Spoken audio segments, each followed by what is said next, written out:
Yo, what's good, P2P? This is going to be a daily review for the NASDAQ September contract, July the 24th, 2026. So we're jumping straight into it. It's not going to be a very long review. I'm going to get straight into why we took the trade today and how you could have capitalized on this price move as well. Starting off with our NASDAQ daily chart, what we can see here is that the NASDAQ has been in a consolidation since the beginning of June. And I know this consolidation has been throwing off a lot of traders. It was a rough spell for a lot of people in past previous weeks. And this is the reason why, because we are in a higher time frame daily consolidation. However, if we still understand that the market is based off of time and price cycles, we can still identify high probability targets that the market would likely draw towards. If we are in the month of July, we want to look for the previous month low or the previous month high to be the draw on liquidity for the current month. Looking at what we have been doing since the beginning of July, we have been seeing that down close candles have not been supporting price. And in fact, we've been displacing below them and creating bearish order blocks. So that is signaling to us that we will be targeting the June low or the previous month low. So intraday, you want to look for bearish setups. Now, we did see that previous month low, which is these lows right over here. We hit that last Friday. And look at the reaction that we got from doing so. There's going to be a lot of liquidity under this low for the market to be able to reprice higher back into a short-term premium, even if the market wanted to continue to go lower. With that being said, from the beginning of the week on Monday, we see that the NASDAQ was being repriced towards the upside after hitting the discount June low. This rally up from the weekly open sent us into our daily bearish imbalance right here that must be respected or must perform resistance on price if we're going to see continued lower prices. Look at what time that we hit the level. If we understand that the weekly power of 3 is likely to be bearish and we're hitting a higher time frame daily key level on a Tuesday, that creates the perfect environment for us to create the high of the week. And we see just that happen. Monday and Tuesday was repriced towards the upside with these two up candles. Wednesday, we see a formation of a swing high. So what can we anticipate for the next following days on Thursday and Friday?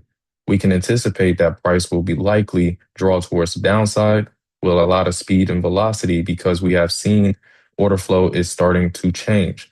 We have created a swing high inside of a daily key level when the price is likely to go lower on the ideal day that it should be doing so. So Thursday and Friday, we can expect that continuation lower, and we can look for very good bear setups to be occurring within these daily candles right here and right here. After this daily candle closed on Thursday, we can see that we have closed below the weekly open. So this is now going to be used as a potential change in the state of delivery.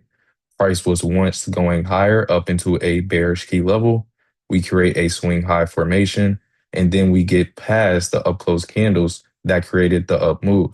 This is what we call our ATM, and this is also how you can use this on a higher time frame, not as an entry, but use it for bias. Because we see that this ATM is created on a higher time frame, just treat this like it's a 1 minute. Up close candles, go into the bearish gap. Our target is lower prices, and we see it close below the up close candles right here. This is our confirmation that order flow is now bearish. So on the next following day, which is Friday, the last day of the week, what should we be anticipating? We should be looking for that Tuesday high of the week to create the Friday low of the week. Now that we understand that the bias for Friday's daily trading is going to be bearish, we can look for the previous daily low and the previous weekly low as potential draws on liquidity for the market to reach for. This is our hourly chart for NASDAQ, and we can see that our intra-week market maker sell model looks a lot cleaner, and it's a lot easier to be able to follow price and understand what is going on. So again, from the weekly open, we can see that NASDAQ was consolidating. Then we had a move higher up into our daily key level, which is our daily gap. From then, we want to monitor if order flow begins to shift. What is going to be our key price signature that order flow is now shifting? We can look for SMT. We can look for displacement, which is the creation of fair value gaps. We can look for changes in the state of delivery, which would be our ATM model, and or inversion fair value gaps, which I'm going to speak on a little bit more in detail today. Those are going to be the three price signatures that you want to look for when you're looking for a price reversal. What we see here is that from this run higher on Monday going into Tuesday, we create this bullish fair value gap that we reprice down into, support it to send us higher up into our daily key level. Once we see that the daily key level has been met on the day of the week that we ideally should be meeting it, we wait for the price signatures to show themselves to us. So we see the market start to move lower, but we don't really create any significant bearish fair value gap. So we don't really have true displacement. So what are the signatures that you'll have to look for if you don't have that? You have to look for either SMT or changes in the state of delivery. We did get a potential change in the state of delivery right here, closing below the last series of up close candles going into our key level. So going into Wednesday, you could have possibly anticipated that price will now begin the sell program down to our weekly lows and weekly objectives that we have. However, we can see that this BISI is still being supported. So until this BISI is closed through, because we have this swing low inside of here, we want to see this BISI get closed below. Wednesday, we reprice down into this BISI and support it again, sending us back into the daily bearish premium gap. Once again, we see that the market is weak, is not able to take out this Tuesday high on Wednesday. So that is giving us confirmation that the swing high is now in and that we should now start to see speed and velocity towards the downside. And then we can look for this to become a true inversion fair value gap. And what does that mean? When you are trading these inversion fair value gaps and you're trading market maker models, what you're going to see happen is that right before we get to our key level, which is the higher time frame smart money reversal, we're going to see a fair value gap get created. You want to see price return into that gap and then create another leg higher or lower. Once we create the signature of our swing high going into our higher time frame key level, we want to see the market close through this same gap that was used to send us up into our key level. So, chart example, this BISI right here was used to send us up into this daily gap, not once, but 2 times. So once we come back down through this level, which we do right here, we can see the price is now starting to shift signatures and looking for bearish imbalances to be created and bullish gaps to be disrespected. What we can see here is that we have a bearish gap. It is respected. However, we still respect the BISI, come back into the bearish gap, respect it once more, and now we finally close through the BISI. This is your real inversion fair value gap. This is the real signature that is telling you that price is now moving towards the downside. The sell program has now begun. Look for lower prices, look for bearish gaps to be respected, and look for sell signals out of those. So we see the market displaced through the BISI down below our weekly open, stopping right ahead of our previous weekly low. Why is price doing this? This is the engineering of sell side liquidity. Price is stopping before a key level, a key liquidity, or a key gap, and then it's running against that move. What retail minded traders are going to see, they're going to see this as support.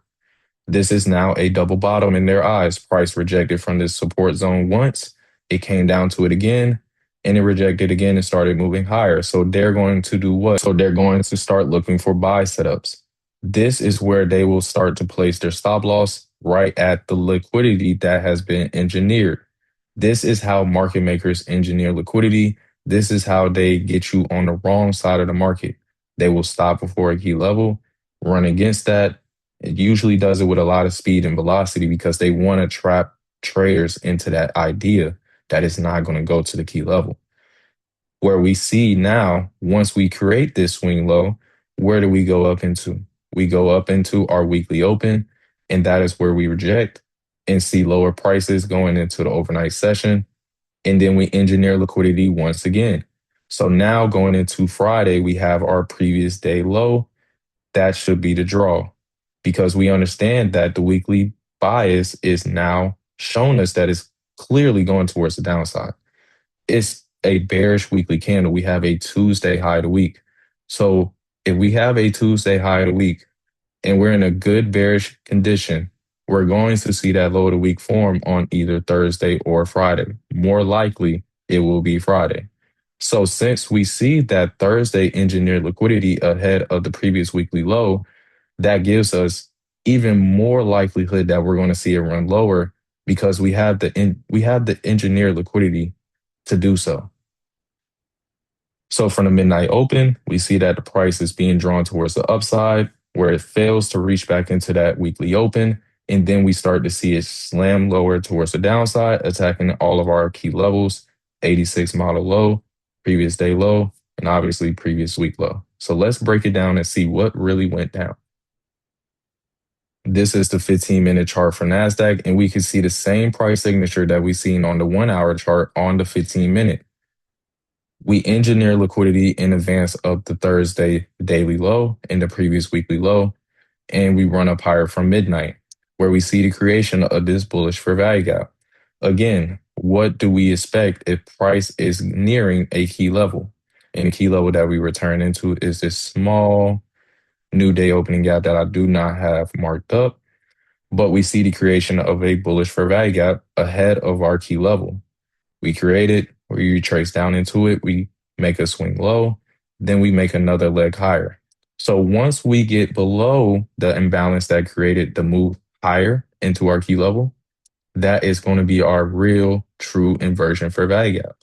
So again, the same signature happens here. We wait for this inversion for value gap to be close below, which happens right here on this candle. And then the next candle opens high, low, down into our key levels. So that is what we're going to study right here on a lower time frame. But just so y'all can see, this is the real inversion for value gap. This is how you trade inversions. Yes, you can get inversions that are just V-shape or whatever y'all want to call it. However, the ones that really change market sentiment and change market structure are going to be the gaps that have swing lows or swing highs placed inside of them right before the last run higher and or lower into your key level before the reversal. That is the real inversion for value gap in a market maker buy or sell model. Looking here at our 86 model indicator, it is pointing that we have a 58% likelihood that we will attack the lows as the first drawn liquidity. Now, since we did already hit the lows in this screenshot, the highs is a little bit different. I think the highs was around like a 48 or 40 something percent. I don't quote me on it, but it was around 40%. So it was a little bit half and half, but we still have the higher time frame confluence that leads us to believe that the 86 model low should be the drawn liquidity rather than the 86 model high. Even just looking at the 86 model, take away the weekly bias, take away everything that I just said, the indicator is still telling us that we should be looking for sales. So that's what we're going to do. Here is the 1-minute chart for NASDAQ. Again, you can see the same repricing that we see on the 15-minute, a lot clearer here on the 1-minute. We open, trade up higher into a high of that real inversion fair value gap, and then we see the market begin to create a swing high and break lower with a bearish imbalance. This bearish imbalance is our golden ticket. So I know somebody in the chat had a question about what the golden ticket is. It is simply the first fair value gap post 9:30 a.m. You can use this for any time frame. It doesn't have to just be the 1 minute. You can use the 5-minute. You can use the 15-minute. Those are the three that we love to use here in P2P and on the live stream. So if you want to get a little bit more accustomed with how we be trading here in the live streams, then those are the gaps that you need to use. The 1 minute, the 5-minute, and the 15-minute. That's really it. Now, because our bias was bearish, we want to wait for that first bearish gap to be created. However, some days you will see that we will create a bullish gap before that. In this scenario here, we have a very small bullish gap. So if we have a bearish bias, but the first fair value gap is bullish, what do we expect to happen to this bullish gap? We expect it to turn into what? An inversion fair value gap. But let's just say we have a bearish gap and our bias is bearish. What do we expect to happen to that gap? We want to see that bearish gap be respected, create an ATM model leading us out of that gap, and then we can take that as our entry signal to target our draws on liquidity, which should be the 86 model low and any other higher time frame objective that you have. So that is exactly what we see here. The market reprices into this golden ticket where we do not see it close above the midpoint of that fair value gap. So that is a very good signal that we should be seeing lower prices. We closed below the up close candle that sent us into that key level, being the golden ticket. That is our ATM. That is our entry. So this is where you see me go short right there. Then we literally just wait. Stop loss will go here above the swing high, and we wait for our objectives to be met. Took a partial off there at our 86 model low. Took another one off there at our previous day low, and to the last one off there at previous week low. No, I did not hold for this low down here. No, I didn't hold for this. No, I didn't hold for that. That's not what you need. And that's not the model. The model is trading towards the 86 model higher low. This is how you trade the 86 model. Any comments, concerns, drop them in the free chat. Me or Quan or anybody else in P2P will get back to you because it don't just got to be me or Quan. There's other people in the chat that have a lot of knowledge that they are willing to share. All you got to do is ask. So hopefully you learned something from this video. I will be talking with y'all next week. Enjoy the rest of your weekend.